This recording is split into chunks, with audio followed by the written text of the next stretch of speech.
international team on experts in kinesiology, sports science, medicine, rehabilitation, dietetics, ergonomics, psychology, and also sociology. I'm a sociologist.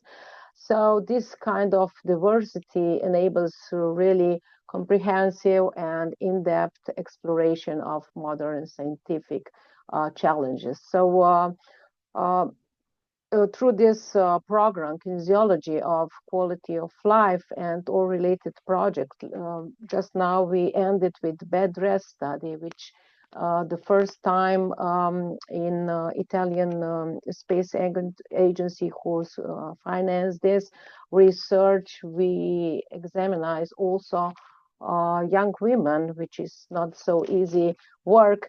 So together with this and all those related projects, we take a really kind of integrative approach to health, mostly highlighting all the benefits of physical activity and the risk of inactivity on the other hand. So we focus on human adaptation to health factors, including muscle plasticity, brain function, muscle-brain interaction, psychosocial health, and also dealing with working environments and also sport environments. So now, to not be too long, I would like to just present Kaja. Kaja has been a member of our team since 2019. I think with the background in kinesiology and dietetics, she's also a ski instructor. She's really dedicated and really valuable researcher. So I'm pretty sure that today she will share a lot of valuable knowledge among us. So, but let her speak and introduce herself. So Kaja, the floor is yours. Thank you, Sasha. At Slovenia, it's already afternoon, so good afternoon from our part and good morning to you. So as Sasha already mentioned, my background is in dietetics and kinesiology, and I have a PhD in kinesiology. And in addition to my academic work, I'm also a certified ski instructor, and I teach and collaborate in the field of sports nutrition. Before we start today, I'd like to briefly go through the main goals of the webinar. So first, we will talk about the importance of the nutrition in the winter sports, specifically how cold environments and altitude affects athletes' nutritional needs and performance. Then we will look at some of the main facts, the key physiological and metabolic changes that happen in the cold and what that means for energy balance, hydration, and fueling strategies. And finally, we will move into practical advice, so simple evidence-based strategies that coaches can apply to help athletes cope with the specific nutrition challenges of winter conditions. So let's say that winter sports challenge the body in unique ways. There are low temperatures, heavy clothing, altitude, and long training sessions, and all that adds to the stress. So good nutrition helps maintain energy, focus, and recovery under these conditions, and that's why today's session is all about. So I would say that nutrition is the cornerstone of the athletic performance, and it becomes even more crucial in the winter sports where athletes face unique physical and environmental challenges. So first we have performance. Proper nutrition fuels your body for endurance, strength, and coordination. There are carbohydrates that provide energy for high-intensity efforts, while protein, on the other hand, supports muscle maintenance and repair. Adequate micronutrients like, let's say, iron and magnesium optimize energy metabolism and muscle function. But without the right nutrition, performance drops and athletes feel fatigued faster. Then we have recovery, which is just as important as training itself. So we already know that nutrition helps repair muscles, restore glycogen, and reduce inflammation. For example, a balanced post-training meal with carbs and protein speeds up muscle recovery and prepares the athlete for the next session. Then we have thermoregulation. So already mentioned, winter sports involve exposure to cold, and nutrition supports thermoregulation, helping the body maintain core temperature. So proper hydration is essential even in cold conditions, as dehydration can impair heat production. Certain nutrients, like healthy fats, provide sustained energy that helps maintain body temperature during long exposures to cold environments. And last but not least, injury prevention. Also here, nutrition plays a very important role. So strong bones, tendons, and muscles reduce injury risk. Adequate calcium, vitamin D, and protein support bone health. Antioxidants from fruits and vegetables can help reduce oxidative stress and inflammation and lowering the risk of overuse injuries. So we see that nutrition in today's presentation, so in winter sports, is not just about eating well. It's about optimizing energy, recovery, body temperature, and reducing injury risk. So with that purpose, in the following slides, we will dive deeper into the specific nutrition strategies tailored for winter athletes.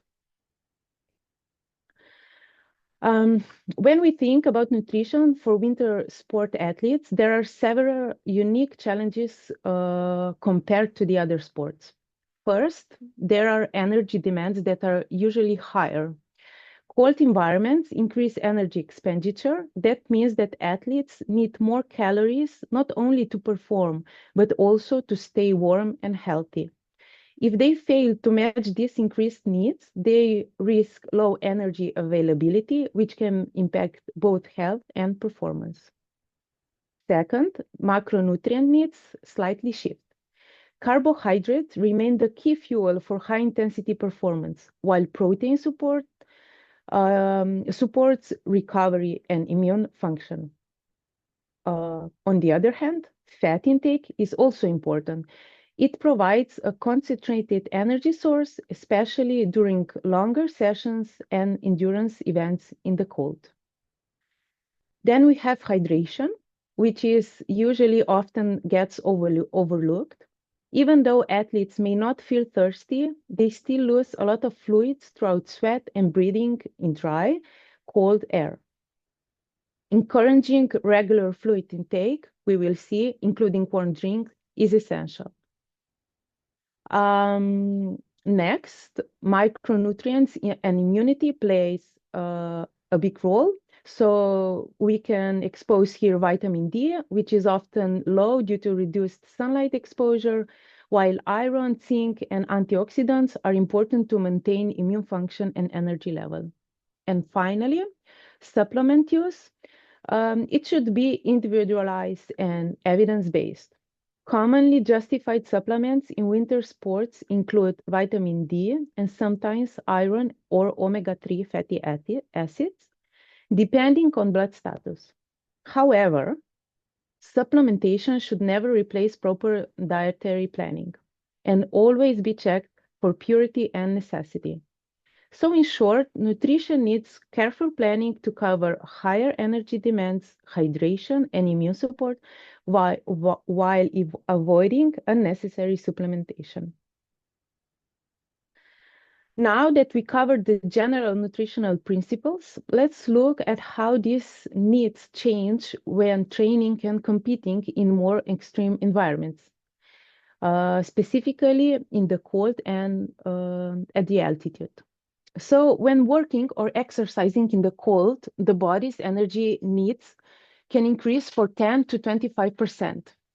This depends on how well we can keep our body temperature stable through warm clothing, reduce blood flow to the skin, or by producing heat during movement.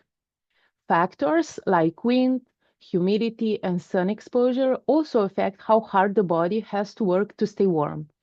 If the cold is extreme and causes shivering, energy use can be doubled because shivering helps generate heat. So when we start to shiver, our body burns more carbohydrates to make heat. This, of course, increases energy needs, especially if shivering continues. So in very cold conditions, having enough carbohydrate availability is important to maintain performance and body temperature. So when shivering starts, carbohydrates use skyrockets. That's why athletes in very cold conditions must have good carbohydrate store. But I have to say here that, however, most winter athletes don't experience shivering since their training and clothing can help them maintain body temperature. Nevertheless, one of the main challenges is avoiding a negative energy balance. So that means, as I already mentioned before, this is when athletes burn more energy than they eat. This negative energy balance can lead to a loss of lean body mass, meaning they lose muscles instead of fat, which reduces strength and power. Low energy intake can also lower iron levels, which affects oxygen transport, increases fatigue, and slows recovery. That's why meeting nutrition demands is so important. Athletes need enough carbohydrate to support endurance and refill glycogen stores after training. But they also need fats, as fats are additional energy source, especially during long sessions and in cold conditions when the body uses more energy to stay warm. And finally, protein, we know that is a key nutrient for recovery and maintaining muscle mass throughout the training session. So the main goal for performing exercise in cold is simple: avoid negative energy balance and dehydration. To do that, athletes need to focus on getting enough fuel every day. The main source of energy should be from carbohydrates, which is around 6 to 10 grams per kilogram of body mass per day. This supports high training loads and helps refill glycogen stores between sessions and avoid hypoglycemia. To maintain lean body mass, athletes, I think you know that, athletes need protein. Recommendations for protein is about 1.6 to 2 grams per kilogram of body mass per day. This supports muscle repair and recovery, especially during heavy training or when energy intake is lower.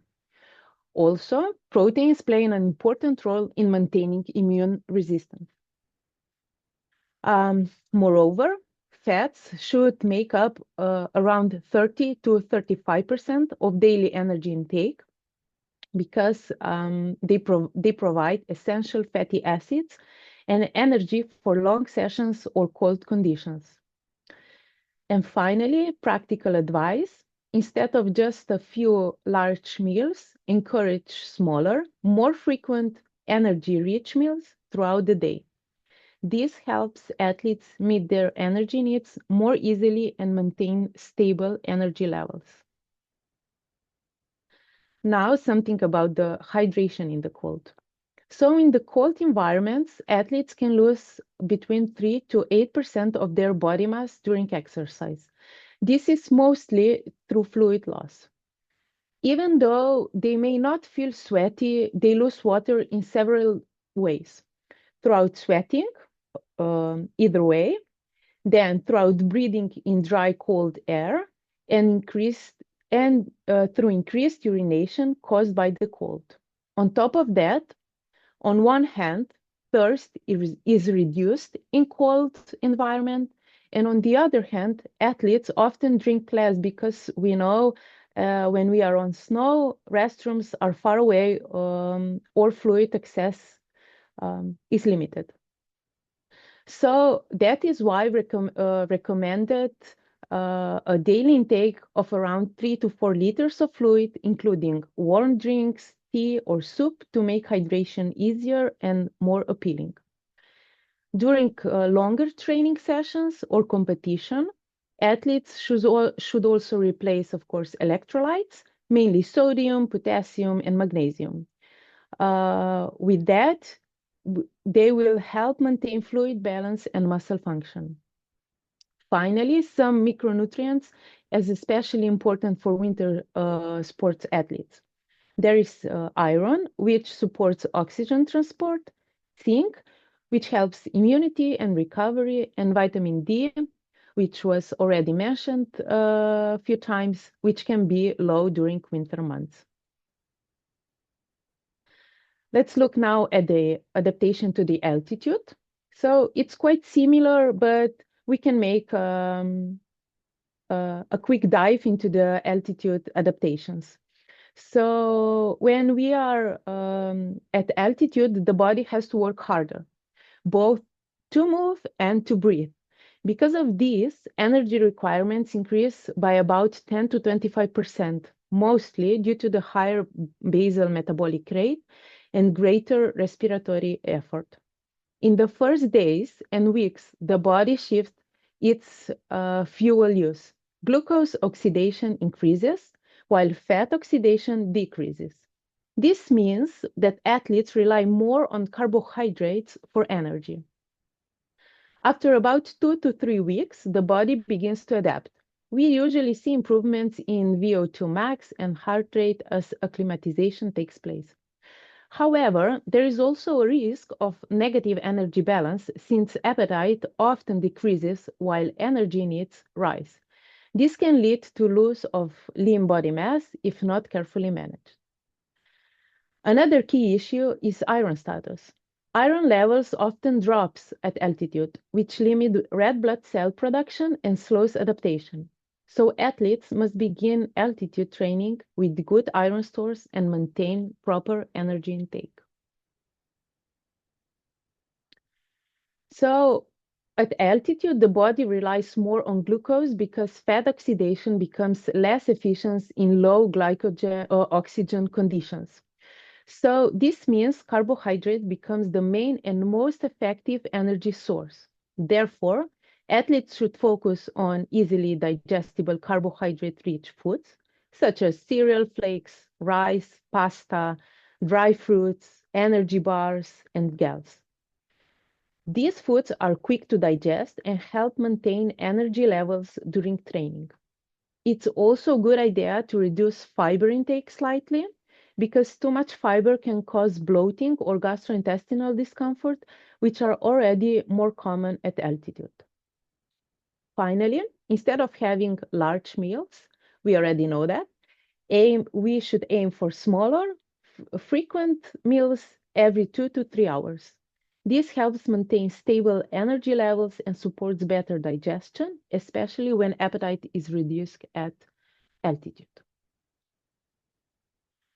Similar to the cold conditions, at altitude, also fluid loss increases significantly because the air is very dry and breathing becomes faster. Every breath releases water vapor, so even at rest, we lose more fluid than at sea level. This means the risk of dehydration is high, even if athletes don't feel thirsty. We already know that dehydration can reduce endurance, concentration, and delay acclimatization. So the general recommendation would be to drink about 3 to 4 liters of fluid per day, and even more during intense training or competition. It's best to use isotonic drinks as they replace both fluids and electrolytes like sodium and potassium, which are both essential for hydration and muscle function. Athletes should also limit caffeine and avoid alcohol as both increase urine output and can worsen dehydration at altitude. So the main goal, again, is very simple. Avoid negative energy balance and avoid dehydration. But to do that, they need, or athletes or coaches need to focus on getting enough fuel every day. The main source, once again, of energy should come from carbohydrates, around in the altitude 8 to 10 grams per kilogram of body mass per day.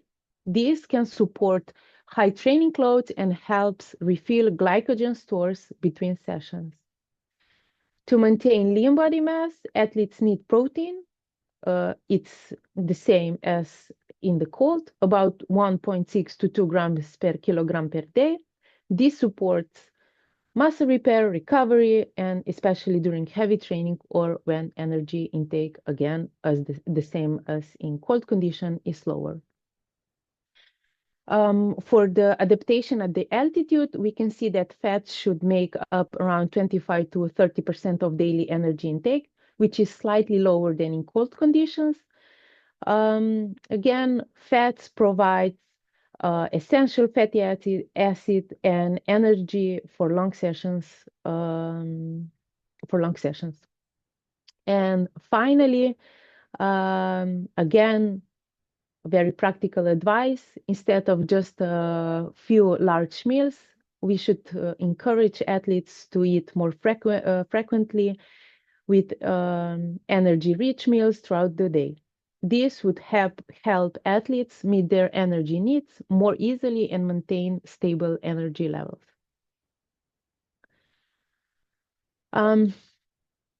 So we presented now conditions in the cold and adaptations in the altitude.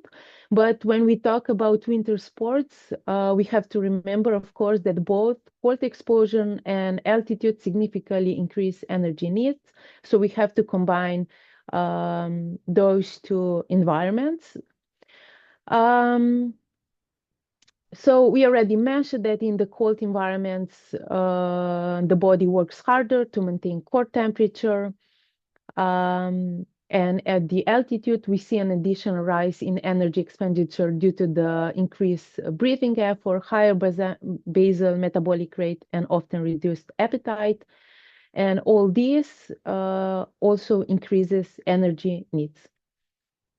Typically for athletes training in moderate to heavy conditions at altitude or in cold climates, daily energy expenditure can range from 45 to 68 calories per kilogram of body weight. For comparison, at sea level, under normal temperature conditions, average needs are closer to 40 to 45 kilocalories per kilogram of body mass per day, of course, depending on training intensity. So it's crucial to maintain carbohydrate availability, both for performance and thermoregulation, and to ensure adequate hydration, as in cold environments can blunt thirst, but fluid losses throughout breathing and sweat remain high. Finally, again, iron balance deserves special attention.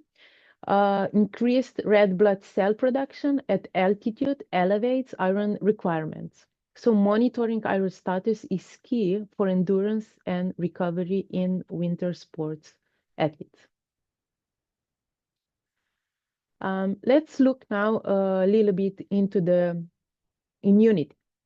So we know that in winter, the immune system is under extra stress. Training in cold environment, frequent travel, indoor crowding, and reduced sunlight all play a role. Let's look at few micronutrients and nutrition strategies that can help athletes stay healthy during this period. The first and most well-known winter deficiency is vitamin D. Because sunlight exposure is limited in the winter, athletes often fall below optimal level. Vitamin D is crucial not only for bone health, but also for regulating immune function. Let's say that supplementation is often necessary, but ideally it's based on blood testing. So we have to be really sure that the supplementation of vitamin D is necessary before we decide to use or to take supplement. Then we have iron, many times mentioned today. It's another crucial nutrient, especially for female athletes. Low iron impairs oxygen delivery to muscles and can weaken the immune response. Then we have zinc. Zinc supports immune cell function and wound healing. Even mild deficiency can increase susceptibility to infections. And finally, of course, omega-3 fatty acids.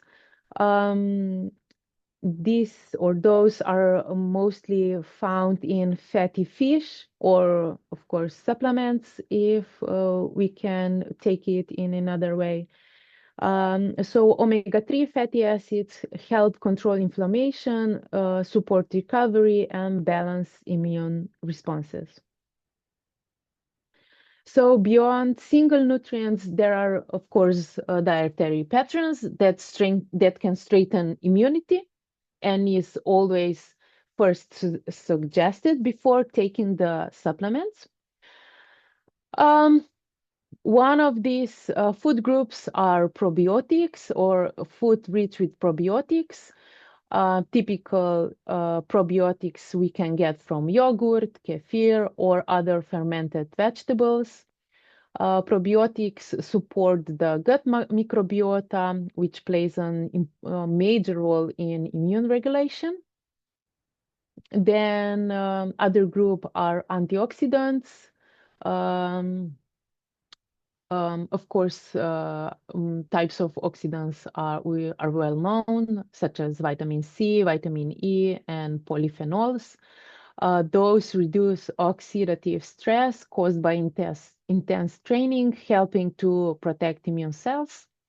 And finally, never underestimate the importance of sufficient energy and protein intake. Again, already mentioned today many times, but nevertheless, underfueled athletes are far more likely to experience immune suppression. So in practice, it's about choosing foods that naturally deliver these nutrients. We have here different types of food. Fatty fish, eggs are rich with omega-3, vitamin D. Then we have citrus fruits, berries, foods that are rich with vitamin C and polyphenols. Nuts and seeds are rich with vitamin E and zinc. And then we have leafy greens and fermented foods rich with probiotics. So to keep athletes healthy in winter, we focus on preventing deficiencies, supporting the gut and antioxidant systems, and ensuring adequate energy intake, preferably all from food. And if we are not successful, then we go to look at the supplements.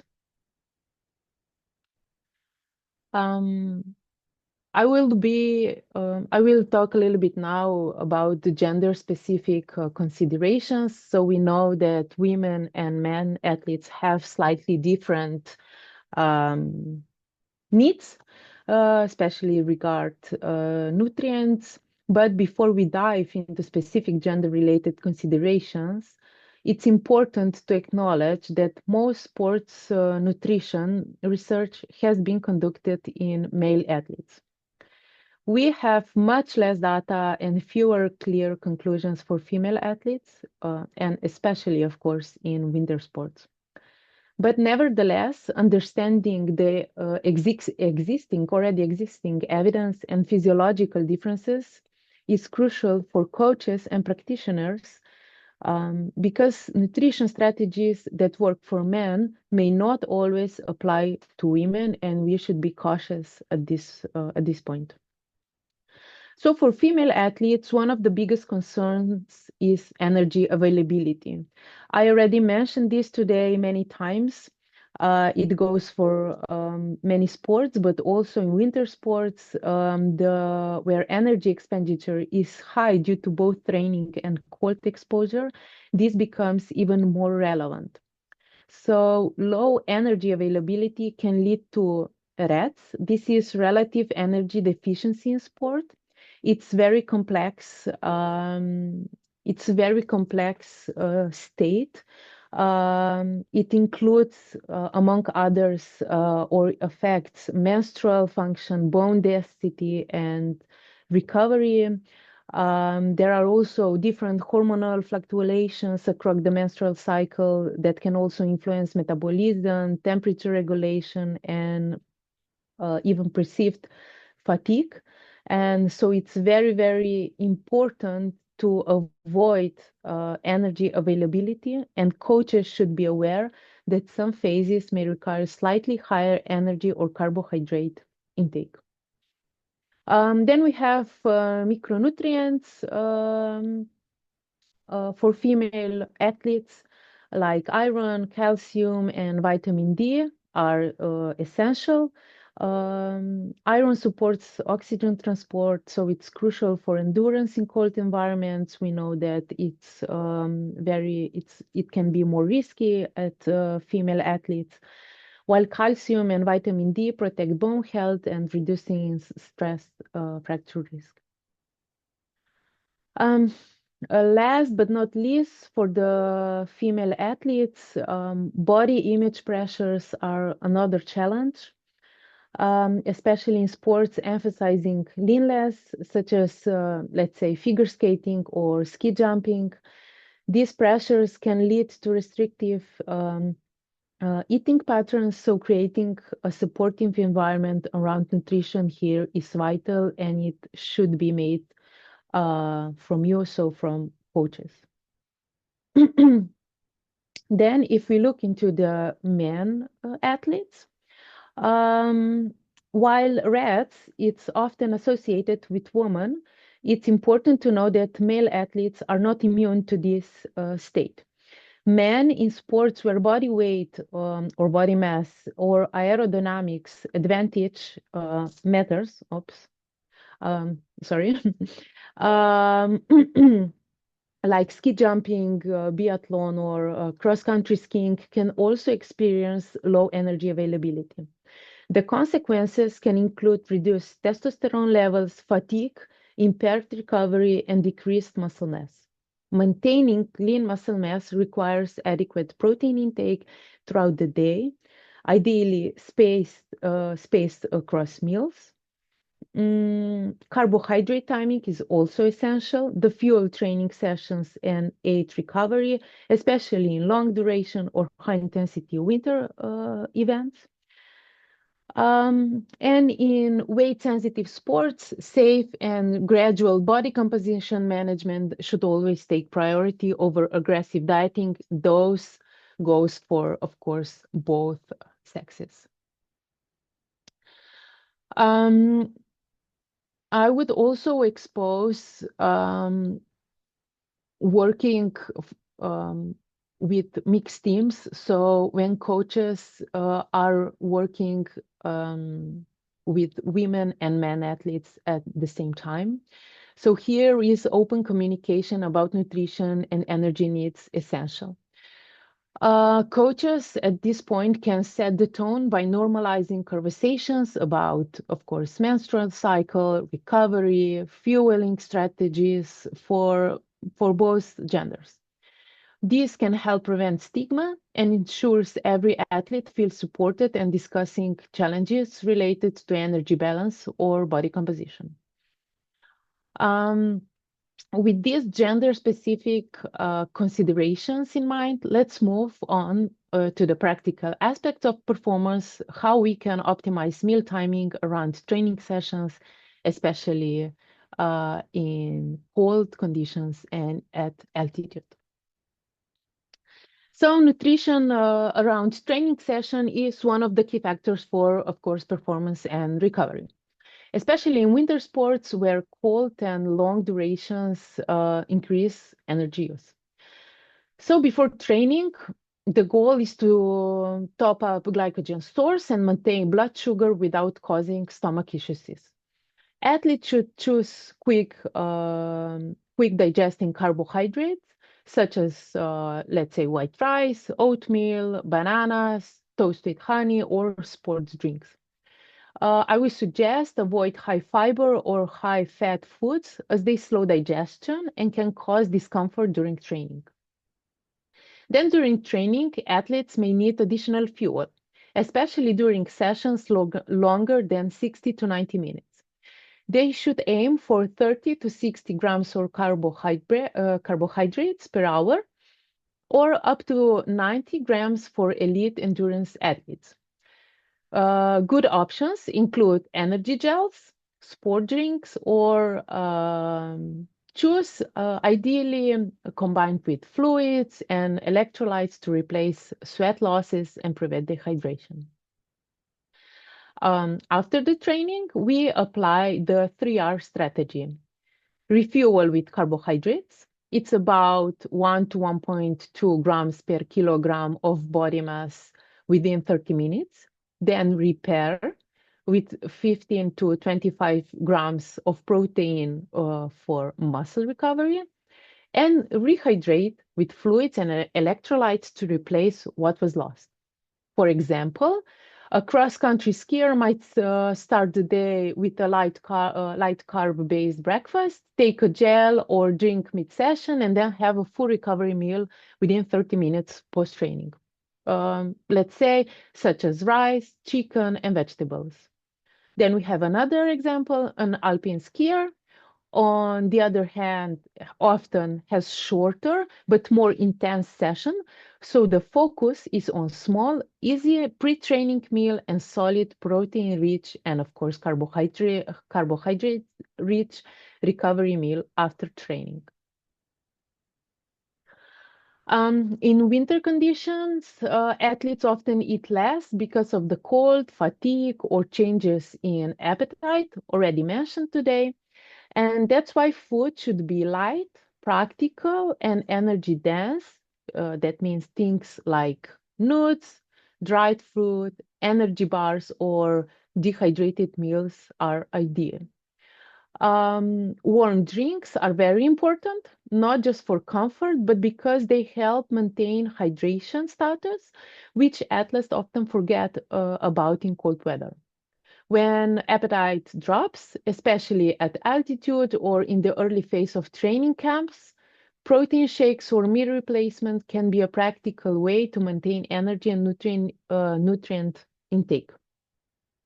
It's essential to eat regularly, even if there is no feeling of hunger. A prolonged energy deficit slows recovery and makes acclimatization more difficult. Once the body adapts to the environment, appetite usually comes back. So that's the time to increase food intake and support full performance recovery. We have here few practical winter snacks for carbohydrates. Dried fruit and nut mixes are great choice. They don't freeze easily and often offer quick carbohydrates. Then we have, I could suggest mixing things like dates, dried bananas, figs, cranberries, or even chocolate-covered raisins for extra flour. Energy bars made with oats, nuts, and dried fruit are compact, easy to eat with gloves on, and give both carbs and protein. And then we have granola bars and protein bars are portable.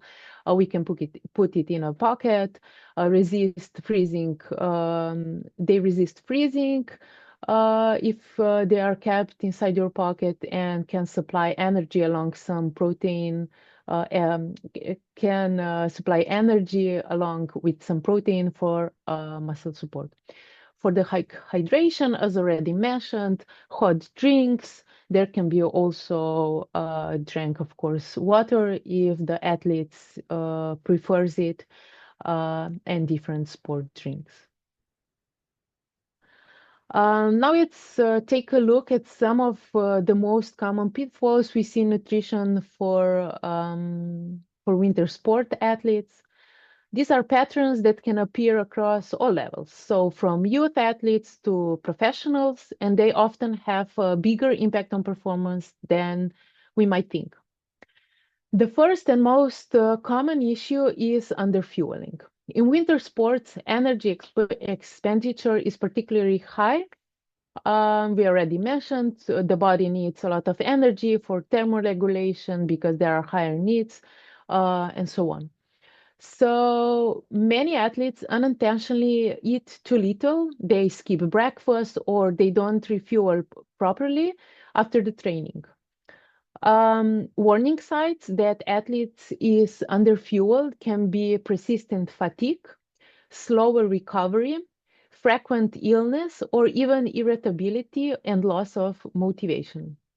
So coaches should be aware of the underfueling, aware that underfueling doesn't always mean only weight loss. Sometimes it's just an energy mismatch that builds up over time.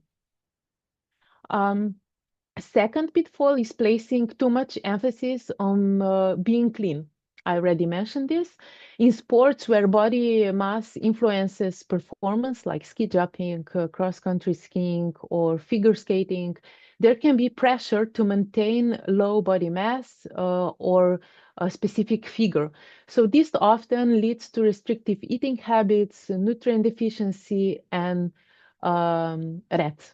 In reality, being cleaner doesn't always mean performing better. So this is very important to remember. Strength, endurance, and recovery capacity matter far more than the figure. The third challenge comes during travel and competitions. So long trips, changes in routine, and different food environments can easily disrupt nutrition habits. Already mentioned that at altitude appetite can decrease and dehydration becomes a real risk because cold, dry air increases fluid loss. So I suggest planning ahead, bringing snacks, having hydration strategies, and simple recovery foods that can make a big difference. And finally, the coach's role is here essential. Coaches often set the tone for how nutrition is perceived in a team. Encouraging athletes to eat regularly, hydrate well, and see food as fuel, not a reward or punishment, helps create a positive culture around eating. Recognizing early signs of low energy availability, as mentioned before, and working with nutrition professionals can prevent long-term issues. So addressing these common pitfalls early can help maintain both performance and long-term athlete health. In the next slide, we'll discuss shortly how practical coaching strategies can help athletes develop consistent and confident nutrition habits. So when athletes are dealing with travel, high altitude, or busy tournaments, you, as coaches, can use a few practical strategies to help them out. Remind athletes to eat regularly. It helps keep their energy up. So usually athletes, because their mind is elsewhere, they can forget to eat. So this can be your help. So you should remind athletes to eat regularly. Then coaches should keep an eye out for anyone feeling tired or stressed. Spotting it early makes a difference. Encourage good routines like drinking enough water or proper fluid, getting proper sleep, and recovering well. Again, this could be, if you can mention this to the athletes, this can make a difference. Of course, coaches should set a good example by practicing what they teach about health. So all those things should practice also them. And it helps to prep easily healthy snacks in advance, so athletes always have something nutritious on hand so you can give them. Coaches should also check hydration levels often, since it's easy to get dehydrated with travel and activities that changes. And at the end, don't be afraid to change up meals or recovery plans if schedule shifts. Being flexible keeps athletes well supported. And yes, of course, it takes a lot of organization, but have much better results planning all this.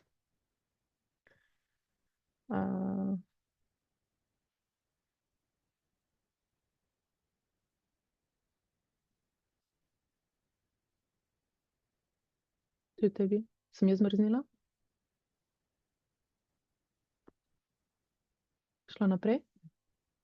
Can you hear me? Yes, we can hear you. Okay, perfect. Sorry, I don't know what's happening. Want to open Q&A since we are 10 minutes out? Okay. Should I continue? So we have 10 minutes to go. So maybe if we have Q&A. Okay.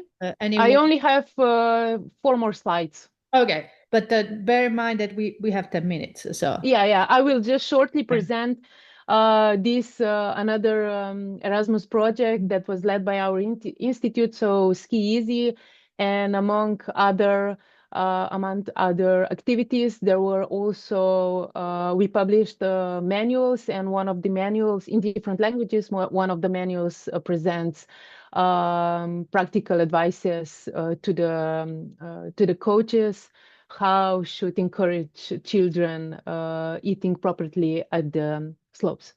And shortly take-home message. So as we wrap up, during winter, athletes, we mentioned many times, face higher energy and hydration demands. So it's important to pay extra attention to their nutrition. We have to be careful what exposure to the cold and altitude do to the athletes and how they respond to it. We should help with proper fueling, and for the coaches, playing a key role in spotting early nutrition problems and setting a positive culture is important. So at this point, I would like to point out that as coaches, you hold an essential responsibility in understanding the nutritional needs of your athletes. So please be careful about this. Knowledge empowers performance, but collaboration ensures safety and efficiency. So when everyone works together, coaches, nutritionists, athletes, we can create the best conditions for sustainable and, of course, healthy performance. So, and just before closing, I would like to acknowledge our institution and my colleagues where I work. So as Sasha already presented, the Institute for Kinesiology Research at the Science and Research Center in Koper in Slovenia. So, and with this slide, I'm finishing, so happy to answer any of your questions. Thank you very much. That was a lot to take in. We have one first question. One question, will the slides presentation will also be available? Yes, we will send the slides and the video to everyone who has registered. But actually, I do have a question from you, from Cesar Garcia Hernandez. This is wonderful information. Thank you. Do you have suggestion for how to teach children to use these methods rather than resist them?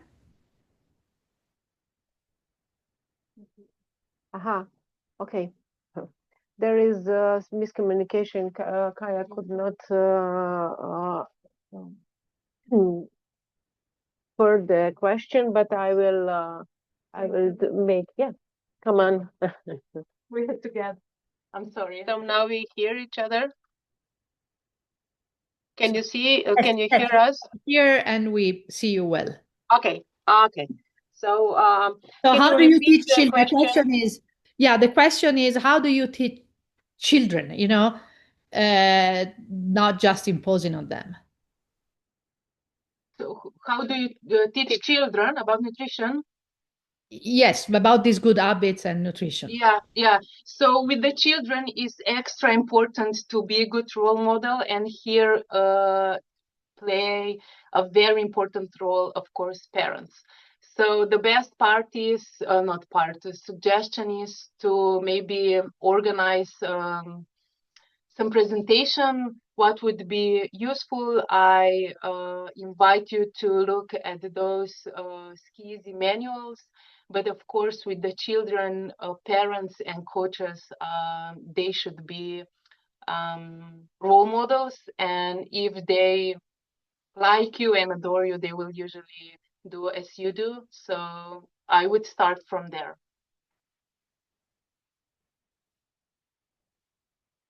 Okay. Another We have question? another one. Margaret Kwokwa, do you have any particular advice for athletes who are vegetarian but not vegan? Yeah, there are, so I didn't mention a lot in this webinar. So the nutrition, especially for athletes, should be always individualized. So I think that the advices should come from the nutritionists, not from you. If you don't have enough knowledge, you should be aware of, but with a specific nutrition plan, it can be possible to collect all the nutrients. There are no such as problems, but if you can do that, there are always supplements, so you can use supplements, but as I already mentioned, that could be second choice. First, yeah, with the foods that are rich, of course, with proteins, very good preparation, extra organization, and yeah. Okay. Don't be shy, please. Please write your questions in the, oh, here we have another one.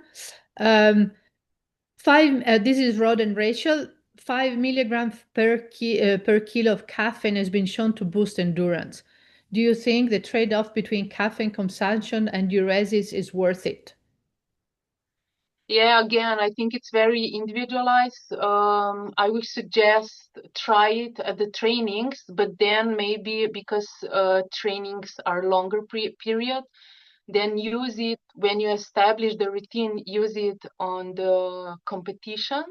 So I don't think that diuresis should be that big that should athletes be, I don't know, bothered with it. So I think that it's more beneficial to take caffeine, but again, it's individualized.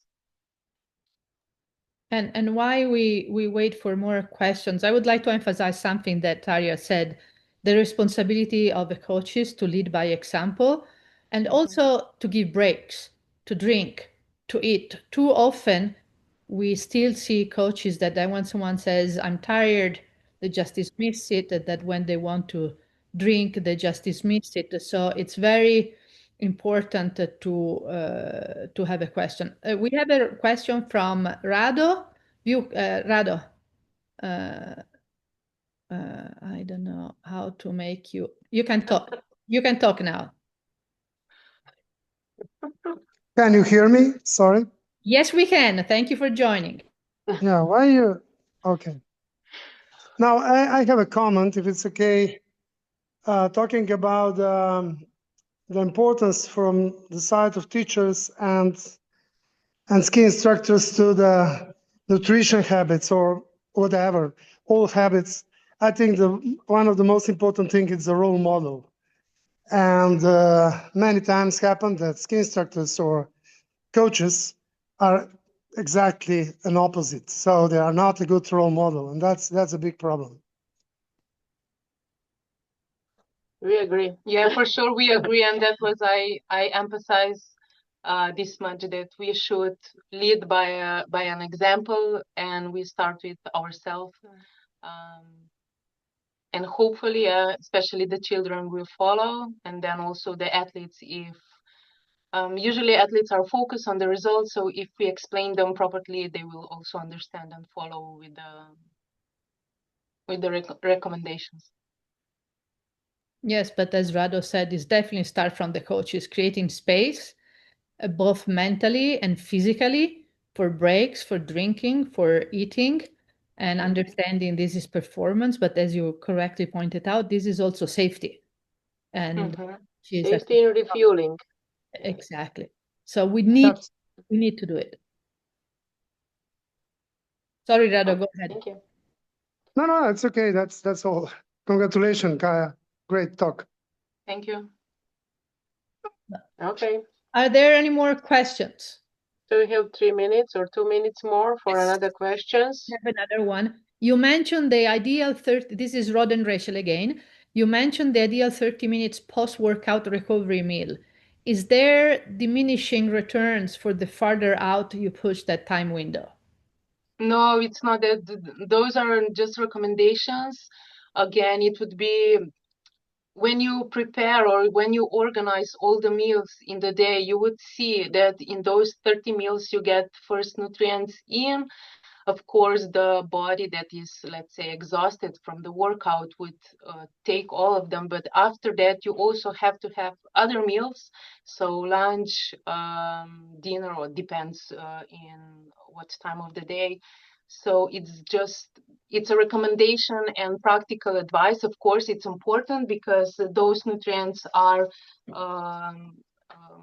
used the most, but yeah, also the other meals that came after are important as well. And there is another question, Fletcher McDonald. What are some examples of iron-rich foods to help build iron stores at altitude? Yeah, the first thing I would suggest that you check iron stores before you are going to the altitude, because they should be replenished for the female athletes especially. Then when you come up, the food that is from animal sources are very rich with iron. So let's say red meat. Then we have different types of vegetables that are such as beans. I'm sorry, I lost the word now. Yeah, any kind of beans. Yeah, let's say any kind of beans and all the vegetables. Yeah, legumes. Yeah, thank you. But I would suggest with the iron that it's that you communicate with the medical doctor to check the blood stores of the iron, and if they are low, maybe they get a supplement by the doctor, of course. Usually, if there is a problem with the iron, the food usually can't be enough. So you have to check it regularly. Thank you so much. This was really, really... Oh, sorry, we have one last question. Rod and Rachel again. On the back of the last question, from bioavailability standpoint, do you prefer natural food or supplements? No, for sure, it's always food first, extra important. And if you see on the blood or with the organization of the food that you can do it, then you choose supplements. And again, I have to be very clear that you have to take supplements that are pure, that are checked, and yeah, be very aware when you're using supplements. So food first. Macaune asks, are honey and maple syrup a positive substitute for highly processed sugars? Maple syrup? Yeah. Yeah, it can be. I think it's, I'm not very familiar, but as I know, I think this is, this is simple sugar. So yes, it can be used instead of, let's say, glucose or other processed food. Yeah, processed sugar. And I have a question, if I may. The night before the races, pizza or proteins? Sorry, what was that? The night before the race, pizza or protein? So this is very mixed question. So the pizza, I would say with those words, it's fast food. It's rich with fats and salt. So I wouldn't suggest it. I would say better some pasta with sauce or something like this. And of course, with the combination of the protein, for sure. So no pizzas, people, before before the night before the race. It's after competition when we win. Okay, after competition, then we win. Yeah. Thank you so much again. This was super interesting, and we will send the link to this presentation like tomorrow, the day after. I guess many of us will have to watch it and rewatch it. Please share with your athletes, other coaches, because this was super interesting and very useful. And please follow us with more events with EWAS and the Institute. Sasha, thank you so much again. Talia, thank you so much again. Thank you. You're welcome. See you soon. Okay. Thank you all. Goodbye. Bye-bye. We have one last question. Okay. Let me see how I do this. Panelists, no, attendees. Where is the hand? Oh, I think it was, where is it? I see one hand, but I don't see. Oh, no, it was Razo who. Rado, yeah, probably. Yeah. Okay, thank you so much again. Okay. Welcome. Bye-bye. Bye.